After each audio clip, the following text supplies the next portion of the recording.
오늘부터 구약성경 느헤미야 묵상하게 되겠습니다. 느헤미야 오늘 1장 1절에서 11절까지 말씀입니다. 느헤미야 1장 1절에서 11절 교독합니다. 오늘은 11월 18일 월요일 아침입니다. 11월 18일자 본문 느헤미야 1장 1절에서 11절까지 말씀 교독합니다. 하갈의 아들 느헤미야의 말이라. 아닥사스다 왕 제20년 기스를월에 내가 수상궁에 있는데 내 형제 가운데 하나인 하나니가 두어 사람과 함께 유다에서 내게 이르렀기로 내가 그 사로잡힘을 면하고 남아있는 유다와 예루살렘 사람들의 형편을 물은즉 그들이 내게 이르되 사로잡힘을 면하고 남아있는 자들이 그 지방 거기에서 큰 환난을 당하고 능욕을 받으며 예루살렘 성은 허물어지고 성문들은 불탔다 하는지라. 내가 이 말을 듣고 앉아서 울고 수일 동안 슬퍼하며 하늘의 하나님 앞에 금심하며 기도하여 이르되 하늘의 하나님 여호와 크고 두려우신 하나님이여 주를 사랑하고 주의 계명을 지키는 자에게 언약을 지키시며 긍휼을 베푸시는 주여 간구하나이다. 이제 종이 주의 종들인 이스라엘 자손을 위하여 주야로 기도하오며 우리 이스라엘 자손이 주께 범죄한 죄들을 자복하오니 주는 귀를 기울이시며 눈을 여시사 종의 기도를 들으시옵소서. 나와 내 아버지의 집이 범죄하여 주를 향하여 크게 악을 행하여 주께서 주의 종 모세에게 명령하신 계명과 율례와 규례를 지키지 아니하였나이다. 옛적에 주께서 주의 종 모세에게 명령하여 이르시되 만일 너희가 범죄하면 내가 너희를 여러 나라 가운데에 흩을 것이요 만일 내게로 돌아와 내 계명을 지켜 행하면 너희 쫓긴 자가 하늘 끝에 있을지라도 내가 거기서부터 그들을 모아 내 이름을 두려고 택한 곳에 돌아오게 하리라 하신 말씀을 이제 청하건대 기억하옵소서. 이들은 주께서 일찍이 큰 권능과 강한 손으로 구속하신 주의 종들이요 주의 백성이니이다. 주여 구하오니 귀를 기울이사 종의 기도와 주의 이름을 경외하기를 기뻐하는 종들의 기도를 들으시고 오늘 종이 형통하여 이 사람 앞에서 은혜를 입게 하옵소서 하였나니 그때에 내가 왕의 술 관원이 되었느니라.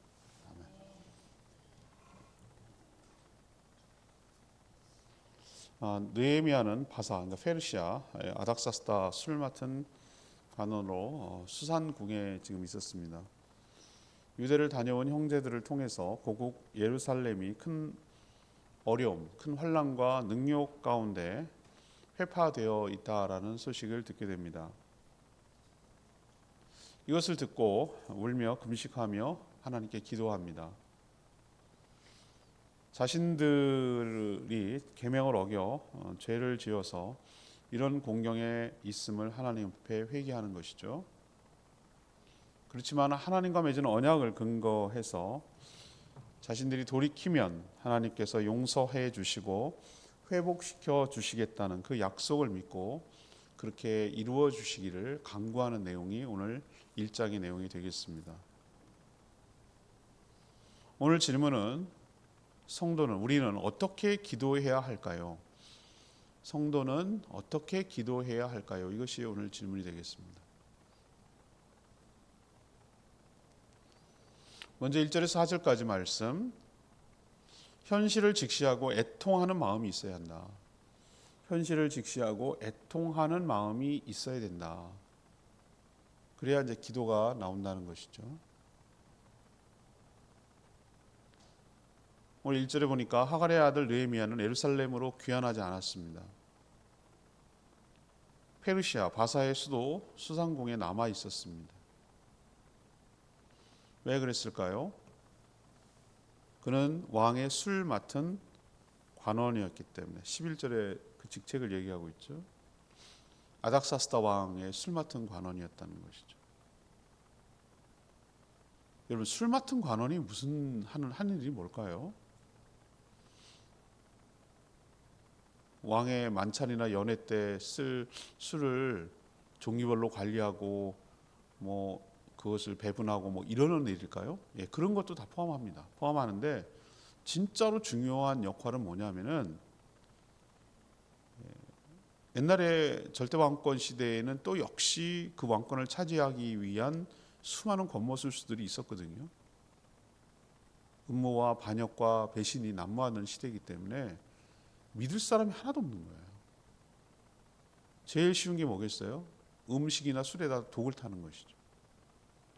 그래서 독살하는 경우가 조선시대 실록에 뭐 이래서 죽었어요 저래서 죽었었는데 독살에서 죽은 경우도 꽤 많습니다.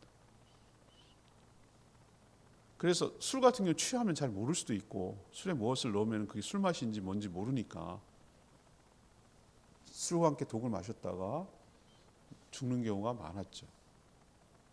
그래서 독살을 방지하기 위해서 사전에 점검하는 관리가 필요했던 거예요.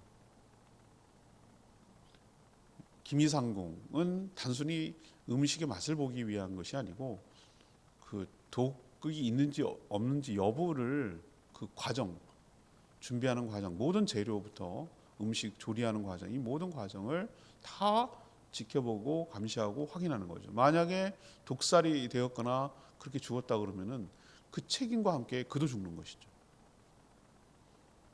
자, 그럼 왕의 입장에서 한번 생각해 봅시다.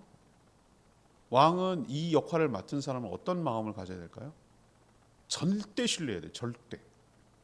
예, 절대 나를 배신하지 않고 내가 뭐 우리로 치면 100억 줄게, 10억 줄게, 우리랑 같이 하자. 이런 말에도 넘어가지 않을 만한 그런 절폭적으로 신뢰할 만한 사람을 그 자리에 앉히겠죠. 자, 그런데 한번 생각해 보세요. 이때가 포로가 돼서 한 150년이 지났을 때라고 할 수 있는데 유다 출신 아닙니까? 만약 우리나라로 치면 대통령 경호실장이나 뭐 그 음식을 만드는 사람이라고 칩시다. 그러면 그 사람이 외국인들 출신을 쓸까요? 여러분 뭐 폄하하는 건 아닙니다만 뭐 예를 들면 뭐 스리랑카라든가 뭐 그 물론 그 나라를 못 믿어서가 아니라 그거 쓰겠어요? 그 불안해 가지고 그만큼 유다 출신인데도 그 자리까지 올랐다는 얘기는 어떤 것이죠? 상당히 신뢰를 받고 있다는 거잖아요. 나름 이민이라고 그럴까? 뭐 어쨌든 이민 같은 거잖아요. 어떻게든 흘러갔건 간에. 그래서 이 사람은 타 민족 출신 치고는 뭐 한 겁니까? 굉장히 성공한 거예요. 느헤미야는. 고위직에 올라가 있으니까. 왕의 전폭적인 신뢰를 얻기도 하고. 그렇게 그냥 살면 되는 거 아니겠어요? 그렇죠? 그냥 그렇게 살면 되는 거예요. 무슨 문제가 있어? 거기 잘 관리하고 그럼 왕의 신임과 총애를 얻고 그러면 자기와 자기 가족들은 사는데 전혀 지장 없어요. 하나님 그런 사람을 쓰지 않아요. 역사의식이 없고 민족의식이 없고 하나님 나라에 대한 생각이 없는 사람은 그냥 자기밖에 모르고 자기 가족들밖에 모르고 그냥 안일하게 자기만 위해서 살아가는 사람을 위해서 역사하지 않아요. 하나님. 그걸 어떻게 할 수 있는가? 그가 있을 때 그의 형제 하나니, 형제가 진짜 혈육을 나눈 브라더라는 개념이 있는지 아니면 동족이라는 의미인지는 모르겠으나 그 형제들과 몇이 예루살렘에 갔다가 와서 그 소식을 전해줬겠죠. 같은 유대인이니까 예루살렘에 관한 소식을 듣고 너무 기가 막히고 너무 안타까고 애통해서 수일 동안 울며 금식하며 기도했다고 오늘 표현하고 있어요. 그 내용이 뭡니까? 포로는 면했지만 남아있는 동족의 형편이 말이 아니었기 때문에 한마디로 진짜 우리 표현으로 쑥대밭이 된 거예요. 쑥대밭. 우리도 보면은 이렇게 뭐 고사리 따고 뭐 이렇게 갈 때 보면 묘지 있잖아요. 묘. 산소. 묘가 관리가 안 돼가지고 그러니까 자손들이 이제 그렇게 관리할 만한 사람들이 잊혀지고 없어진 거예요. 그래갖고 형태는 남아 있어요. 형태는 남아 있고 돌 이거 산더미라고 그러죠. 이 형태는 남아 있고 봉분도 있는데 가까이 가서 보지 않으면 멀리서 보면은 여기가 그런 묘였는지 아니었는지를 모를 정도로 그냥 숲으로 가득 차 있어요. 그렇게 되는데 여러분 얼마나 걸릴 것 같아요? 한 10년만 관리 안 하면 그렇게 됩니다. 10년만 내버려 두면은 그렇게 되는 거예요. 바벨론이 세 차례 침략해가지고 다 망가뜨리고 성벽 무너뜨리고 불태워버리고 다 포로로 끌고 가고 그랬을 때 누가 그 일을 감당도 할 사람도 없거니와. 그리고 내버려 두니까 어떻게 됐습니까? 그렇게 찬란했던 솔로몬 시대의 그 영광스럽고 했던 그 예루살렘 성전이 완전히 무슨 고적 유적지처럼 된 거예요. 흔적만 남아요. 흔적만. 성문은 다 불타버렸고 성벽은 다 허물어져 버렸고 완전히 황폐화됐다는. 근데 그게 그냥 단순히 그게 뭐 어쨌다고 거기에 포로로 귀환했거나 이미 포로로 끌려가지 않고 남아있던 사람들이 완전 천덕꾸러기 되는 거예요. 그때 누가 장악하고 있었냐면 타민족이 사마리아 총독 이제 좀 이따 나면 산발락과 도비아 같은 그런 사람들이 이 권력을 잡고 있었거든요. 그럼 유다인들을 누가 위해 주겠어요? 그냥 하대하고 천대하고 막 굴리고 그 뭐 인도의 카스트 제도처럼 제일 낮은 접촉하지 못하는 그 불가촉 민족처럼 얼마나 하대하고 천대하겠어요. 권력도 없고 구심점도 없고 보호해주는 사람도 없고 그러니 얼마나 조롱하고 했겠냐. 우리 일제시대 때 일본에 갔을 때 조센진이라고 얼마나 했습니까? 그때 지진이 일어났을 때 얼마나 많은 사람들이 거기다가 뒤집어 씌워가지고 죽었습니까? 일본에서. 그렇게 되는 거예요. 그렇게 돼요. 민족 없고 나라 없고 보호해 주는 사람이 없으면 그런 취급을 받는 거예요. 그러고 있다라는 얘기를 들은 거죠. 성은 허물어졌고 성문은 불탔고 타민족 이민족의 큰 환난과 능욕을 받으며 지금 살고 있더라. 이 얘기를 들은 거예요. 그래서 어쩌라고. 이렇게 나올 수도 있잖아요. 내가 사는데 뭐 지장이 있어? 그게 나랑 뭔 상관이 있는데 이렇게 나올 수도 있잖아요. 난 잘 먹고 잘 살아. 난 문제 없어. 나는 그거 뭐 자기들이 그래서 그런 거지 뭐 어떡하라고 나보고 이렇게 나올 수도 있잖아요. 그런데 느헤미야는 그렇지 않았어요. 자기가 지금 현재 있는 곳에서 제일 먼저 한 일이 뭡니까? 자신의 조국과 하나님의 나라와 하나님의 백성들이 그런 험한 꼴을 당하고 있는 것에 대한 자기 조국과 동족에 대한 어떤 마음이 있어요? 애통하는 마음이 있어요. 애통하는 마음.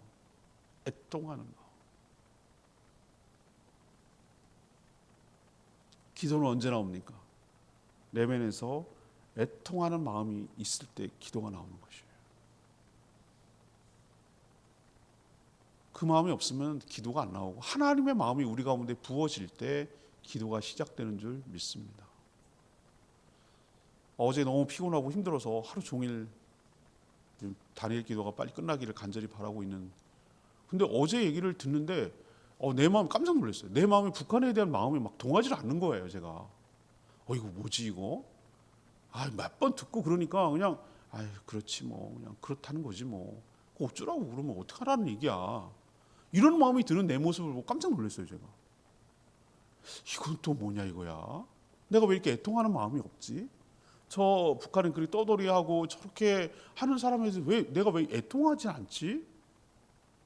그러니까 우리가 너무 오랫동안 그런 거에 익숙해져 버린 거예요. 북한은 맨날 저러고 있지. 맨날 뭐 새롭지 않지. 그냥 저러고 사는 거지. 그렇다고 뭐 어떡하라는 얘기야. 뭐 이런 그냥 지쳐버린다 그럴까? 그냥 그런 마음이 들어서 그래 그냥 그렇게 살라고 둬. 이런 마음이 내 마음에 드는 걸 보고 도대체 이러니 기도가 나오겠어요? 북한을 향해서? 참 이런 마음이 참 회개하는 마음이 들더라고요. 내가 진짜 그 북한 내 코가 속자야 막 이런 생각이 먼저 드는 거죠.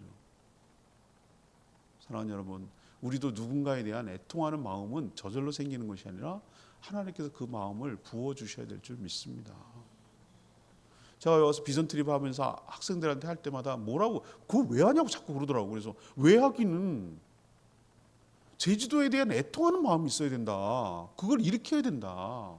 이제 겨울에도 지금 두 팀 올 것 같아요. 근데 지금 한 팀은 거의 섭외 단계 끝났고 한 팀이 더 올 것 같아요. 그 학생 왜 합니까? 왜? 그래야 제주도가 어떤 땅인지 여러분 좀 아셔야 돼요. 얼마나 역사적으로 어렵고 힘든 일이었는지 이 땅에 살아가는 사람들이 얼마나 고통 가운데 살았는지에 대해서 아시냐고. 그걸 모르니까 그냥 맨날 관광지로만 생각하고 물가가 비싸니 뭐 음식이 어떠니 막 이런 얘기는 하는 거예요. 기대가 그거니까. 그럼 뭐 당신들을 위해서 여기서 서비스하느라고 돼지고기도 싸게 주고 뭐 그러라고? 우리는 그런 존재냐 이거예요. 여기도 사람 살아가는 곳이어야 되잖아요. 당연히 여기 외부로 들어오니까 물가가 비싸지. 물류비가 있는데 왜 안 비싸겠어요? 그런 거 이해는 없고 너네들은 그냥 관광지니까 우리 서비스하는데 살아야 되잖아. 이렇게 생각하는 거예요. 사랑하는 여러분, 우리도 누군가에 대한 기도가 나올 때는 어떤 마음이 전제가 돼야 되냐면은 애통하는 마음이 있어야 돼요. 불쌍히 여기는 마음, 안타까워하는 마음. 그 마음은 누가 주시는가? 내가 생겨나지 않아요. 하나님께서 그 마음을 동일시해서 하나님의 시각으로 하나님의 마음으로 부어줄 때 기도가 시작되고 모든 문제의 시작 해결은 기도부터 시작해요. 기도가 시작되는 거예요. 그러면 그 문제가 이제 어떻게 풀어나가는지가 기도 이런 마음을 주셔서 느헤미야가 이런 얘기를 듣고 기도하는 것로부터 어떻게 하나님이 역사에 가는지를 쓴 게 느헤미야예요. 우리도 하나님의 비전이 뭐냐고요? 하나님 우리에게 사명을 어떻게 주시냐고요?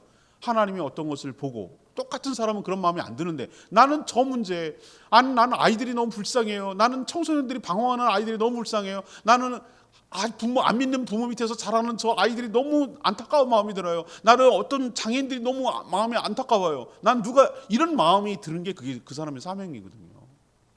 우리 가운데 하나님의 마음이 부어지도록 그래서 몸된 교회를 잘 세우고 하나님 나라를 확장하는데 쓰임 받는데 존귀하게 쓰임 받도록 우리가 있는 현실을 직시하고 그것을 두고 애통하는 마음이 생기도록 기도하는 저희 모두가 되기를 원합니다. 두 번째는 어떻게 기도해야 되는가? 5절에서 8절 죄를 시인하고 자복하며 용서를 구해야 된다. 죄를 시인하고 자복하며 용서를 구해야 합니다. 느헤미야는 조국과 동족을 두고 금식하며 기도했습니다. 기도의 내용은 철저한 회개부터 시작을 했어요. 나와 내 아버지 집이 범죄했다. 이 표현을 쓰거든요. 나와 내 아버지 집이 범죄하였습니다라고 하나님께 얘기하는 거예요. 근데 가만 생각해 보자고요. 정확하게 말하면 나와 내가 왜 들어가고 내 아버지 집은 맞는다 치자고요. 자기 조상들이 그렇게 엉망으로 만들어놔가지고 나라가 망한 거잖아요. 근데 내가 뭔 잘못했어? 난 조상 탓이지. 조상 잘못 만난 거지. 이렇게 생각할 수 있잖아요. 정확하게 말하면 자신들의 조상들이 저지른 죄악 때문에 지금 이방 나라의 포로가 돼서 이 고생하는 자손들까지 이렇게 고통 가운데 살고 남아있고 돌아가건 남아있었던 사람이건 포로 귀환이 돼서 돌아갔던 사람이건 조상들이 저질러놓은 죄 때문에 얼마나 지금 고통을 당하고 있냐고요.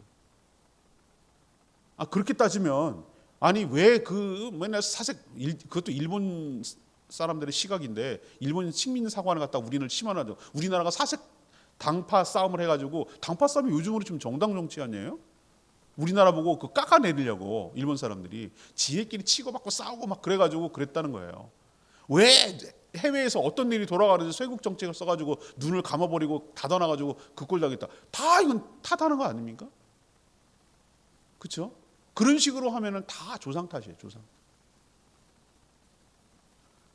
그런데 느헤미야는 죄를 지은 조상만 아니라 나와라고 그랬어요. 나와. 자기도 포함시켜요. 자기는 그 일에 직접적인 것이 없을 수도 있어요. 근데 자신을 포함하고 있어요. 그 안으로 들어가서 동일시하고 자신들의 죄를 자복하며 지금 용서를 구하는 것이죠. 이게 대리예요. 대리. 모세도 그랬고 다 그랬어요. 무너진 성벽 사이로 틈으로 들어간 게 자기가 하는 건 아니거든요. 모세가 생각해보세요. 하나님과 백성 사이에 자기가 잘못했어요. 백성들이 잘못했는데 마치 자기가 잘못되고 내 아들 생명책에 빼는 한이 있어도 하나님 저 백성을 살려달라고 오히려 그 사이로 들어가서 자기가 더 잘못한 것처럼 하나님께 기도하는 내용을 여러분 잘 보셔야 돼요. 느헤미야도 그러고 있잖아요. 유다 백성들이 이렇게 어려운 처지에 놓인 것은 하나님과의 언약을 어겨서 죄를 지었기 때문임을 철저하게 인정했죠. 회개 역시 말씀의 근거를 두고 있어요. 무엇이 죄인지 말씀을 통해 비춰봐야 되는 것이죠. 그리고 여기에 어떠한 변명도 합리화도 하지 않고 정직하고 겸손하게 시인하고 인정하는 것. 이것이 회개의 태도죠. 우리 삶의 대부분의 문제는 무엇 때문에 옵니까? 우리들이 잘못 산 하나님의 말씀을 어긴 죄 때문에 오기 때문에. 그래서 가장 먼저 기도할 때 해야 되는 일이 뭡니까? 하나님을 높이는 찬양을 하고 높이는 일 다음에 회개의 내용이 반드시 포함이 되는 거예요. 예배 흐름도 그렇습니다. 하나님을 송영, 예수 우리 왕이여, 이곳에 오소서 보좌로 이렇게 계신 그분을 향해서 찬양하는 송영을 드리잖아요. 하나님을 높이는 찬양하잖아요. 처음에는 웰컴, 우리 다 같이 하나님을 모일 수 있는 것, 언약 백성들이 모여서 하나님을 찬양하고 경배합시다. 여러분 사랑하고 축복합니다. 이렇게 환영하고 축복하는 의미도 있고, 하나님께 보좌로 나아가고, 그 다음에 하는 일이 뭡니까? 보소서 주님 나의 마음을, 하나님께 회개하고 용서를 구하는 것 같잖아요. 왜? 그래야 하나님과의 관계가 회복되고 그 다음이 있는 거예요. 마음이 껄끄럽고 불편하고 그런 상태에서 무슨 말을 한들 다 거짓으로 들리고 안 들리죠. 관계가 회복이 안 되면.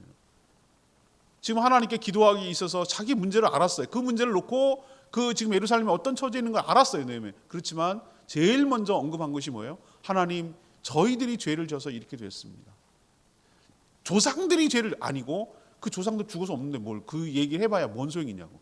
하나님, 저희들이라고 말해서 자기를 포함한 모든 유대인들이 그렇게 죄를 지었기 때문에 이 어려움을 당하고 있습니다라고 죄를 정직하게 시인하고 잡아가고 용서를 구할 때 문제가 풀려나가기 시작하고 문제가 해결될 줄로 믿습니다. 우리가 그런 기도 과정이 필요하다는 거예요. 세 번째, 9절에서 11절, 하나님과 맺은 언약의 근거에서 호소해야 된다. 느헤미야의 기도를 보면 철저하게 말씀에 근거해서 죄를 잡아가고 회개했죠. 똑같은 원리예요. 철저하게 말씀에 근거해서 하나님께 간구하고 있어요. 간구하는 기도 역시 하나님 말씀에 근거해서 기도해야 한다는 것을 느헤미야는 아주 잘 보여주고 있어요. 느헤미야는 뭐라고 언급합니까? 회개 기도 끝난 다음에 전에 하나님과 맺은 언약이 있지 않습니까? 언약을 언급해요. 하나님은 모세를 통해 주신 언약에서 이스라엘 백성들이 죄를 범하면 여러 나라에 흩어버릴 것이다 라고 했다 이거예요. 8절에 그거 나오거든요. 흩어버릴 거라고 그랬어요. 하나님께서. 하나님은 이상한 짓 한 거 아니에요. 이스라엘 백성들이 그렇게 포로로 끌려간 건 누구 때문이에요? 자기들 때문에. 하나님 약속대로 한 거예요. 언약대로 한 거라고. 하지만 하나님께서는 뭐도 열어놨습니까? 이런 징계와 형벌도 있지만 반전과 회복의 길도 열어놓으셨어요. 이게 언약의 내용이 나옵니다. 다 언약을 우리는 안 살펴봐서 그렇지. 어떻게 했습니까? 9절이 그 회복의 길이거든요. 하나님께서 뭐냐면 그 백성들이 돌이켜서 계명을 지키면 어디로 끌려갔든지 하늘 끝, 땅 끝까지 끌려갔다 하더라도 다시 택한 곳이 어디죠? 하나님의 적과 꿀이 흐른다 가나안 땅, 이스라엘 땅으로 다시 어떻게 하겠다? 돌아오게 하시리라 라고 9절에 나왔다. 이것도 언약. 흩어버리실 것도 언약. 다 언약의 내용이에요. 철저하게 느헤미야는 말씀에 근거해서 지금 기도하고 있어요. 그래서 느헤미야는 뭐라고 그래요? 이 약속을 근거로 하나님 하신 말씀이 있지 않습니까? 하나님 약속하지 않았습니까? 이 근거대로 하나님, 저희들이 하나님 앞에 회개하고 말씀대로 살 것이니 저희들을 다시 돌려보내 주시옵소서라고 호소하는 거예요. 하나님은 약속하신 것을 반드시 이행하시는 신실한 분이거든요. 그렇지만 이 약속이 저절로 되는 건 아니거든요. 요 포인트가 중요합니다, 여러분. 하나님은 약속하신 것을 반드시 신실하게 이행하시는 하나님이신 것을 믿습니다. 근데 그냥 시간이 지난다고 아무것도 그냥 시간이 지난다고 되는 게 아니라는 거예요. 그럼 뭐 어떻게 해야 되는데요? 어떡하기는 약속의 근거에서 누군가 뭐 해야 된다고? 기도할 때 일어나는 거예요. 기도할 때 하나님은 그 기도를 드시고 기도에 응답하는 형태로 역사를 하시는 거예요. 개입하시는 거예요. 그냥 저절로 되는 건 아니고, 근데 그 기도가 뭐에 근거해야 돼요? 하나님의 약속에 근거해서, 말씀에 근거해서 할 때 하나님은 반드시 기도 약속의 대로, 말씀대로 기도에 응답하실 줄로 믿습니다. 그러니까 우리의 역할이 굉장히 중요한 거예요. 이 땅이 왜 이래요? 라고 욕하고 막 비난하고 한숨 짓고 한탄하고 좌절하고 이런 거는 누구나도 할 수 있어요. 그러나 우리 믿는 사람으로서 이 땅에 여러 가지를 보고 애통하는 마음이 들어서 우리의 죄를 회복하고 자복하고 우리 이 문제를 놓고 하나님께서 회복시켜 주시고 온전히 다시 일어설 수 있게 해달라고 우리가 간구하고 기도할 때 하나님이 개입해서 그 역사를 시작해 가실 줄로 믿습니다. 그래서 기도가 중요하다는 거예요. 믿는 자들의 기도 때문에 우리나라가 아직도 안 망하고 있는 거예요. 11절 말씀이 레마 말씀입니다. 주여 구하오니 귀를 기울이사 종의 기도와 주의 이름을 경외하는 하기를 기뻐하는 종들의 기도를 들으시고 오늘 종이 형통하여 이 사람 앞에서 은혜를 입게 하옵소서. 느헤미야는 자신의 기도를 들어주시길 원하며 그 근거를 하나님의 언약과 그 언약을 대하는 자신의 태도에다가 두고 있어요. 하나님은 언약의 신실한 분이라 하신 말씀대로 이행하세요. 그것을 아는 자는 하나님을 경외하고 간구하죠. 기도 응답을 통해 하나님을 경외하는 종의 기도, 하나님을 경외하는 종의 기도를 들으시는 분입니다. 하나님이 그걸 입증해서 많은 사람들 앞에서 하나님 은혜를 입도록 하여 주십시오. 하나님께 은혜를 입으면 나만 좋지, 그게 아니라 하나님, 사람들이 하나님의 은혜를 입는 저희들의 모습을 통해서 하나님이 드러나게 해 주십시오. 그렇게 기도해요. 철저하게 어떻게 중심적으로 기도합니까? 하나님께 맞춰져 있어요. 하나님께 모든 것이 돌아가도록 그렇게 지금 기도하고 있어요. 하나님 이런 기도를 들어주지 않을 수가 없는 것이죠. 내일부터 또 하나님이 이 기도를 어떻게 역사하시는지 쭉 펼쳐가는지 묵상하게 될 것입니다. 느헤미야도 참 좋은 성경 부분이에요. 오늘 말씀을 들고 기도하기 전에 찬양지 아까 불렀죠. 부흥 719장. 오늘 이 말씀과 딱 맞는 찬양인데 719장 부르고 기도하는 시간 갖겠습니다.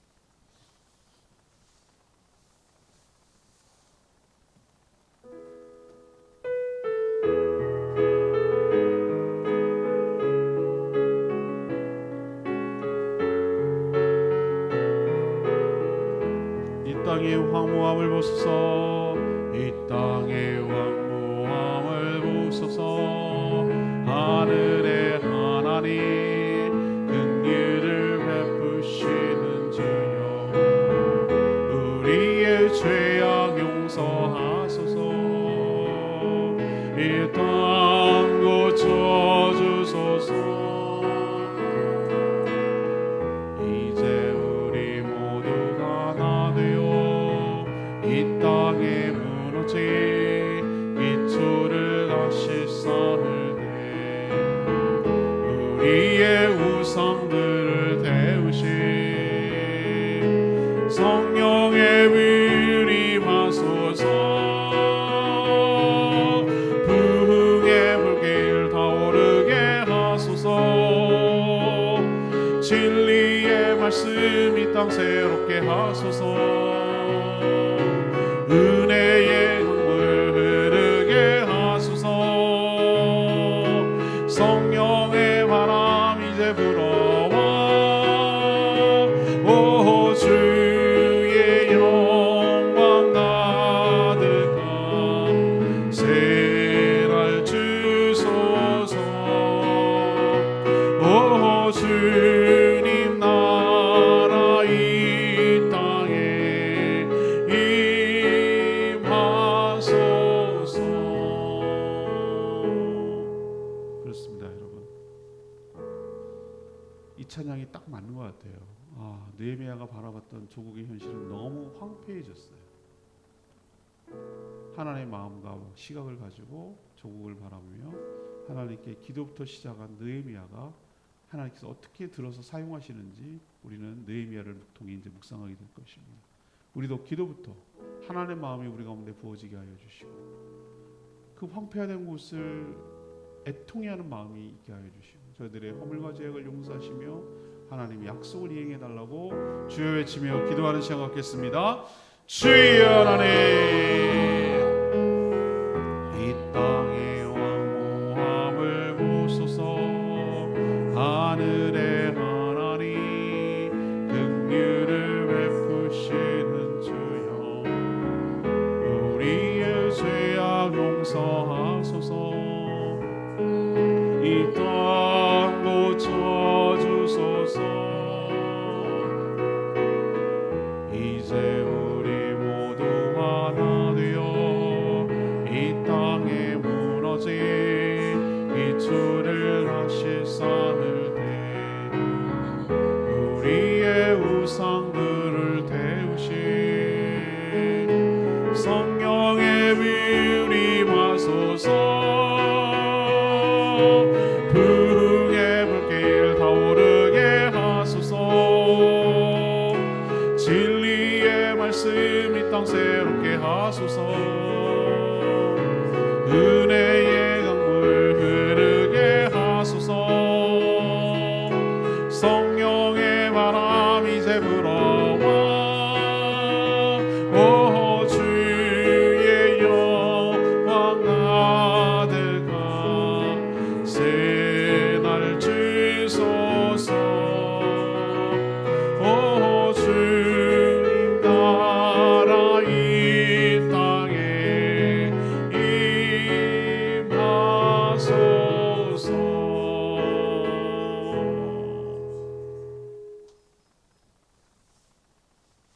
하나님, 저희가 처한 현실도 참혹합니다. 하나님의 교회가 능욕을 받으며 성도들이 환난 가운데 있는데 성과 문도 회파되었습니다.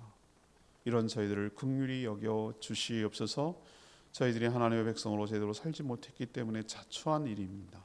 저희들의 허물과 죄악을 용서하여 주시옵소서. 하나님의 말씀을 어겼습니다. 이제 주께 돌아가오니 예수 그리스도의 보혈과 성령의 불로 저희들의 죄를 태우시고 정결케 하여 주시고 회복시켜 주시옵소서. 사람들 앞에서 은혜를 입게 하여 주시고 그를 통해 주의 자비와 영광이 드러나게 하여 주시옵소서. 오늘도 시작한 느헤미야 묵상을 통해 하나님의 뜻을 발견하며 은혜를 입게 하여 주시옵소서. 오늘도 간구하는 기도 주님 들어주시고 주님과 동행하는 복된 하루 되게 하시며 이 한 주간도 주의 뜻 가운데 살아가는 저희들 되게 하여 주시옵소서.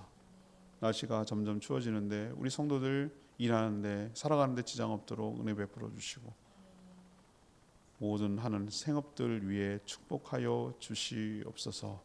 주님 손에 모든 것 맡겨드리옵고 예수 그리스도의 이름으로 축복하며 기도합니다. 아멘. 오늘 하루도 이 한 주간도 주의 은혜 가운데 살아가게 되기를 축복합니다. 충분히 기도하고 하루 시작하겠습니다.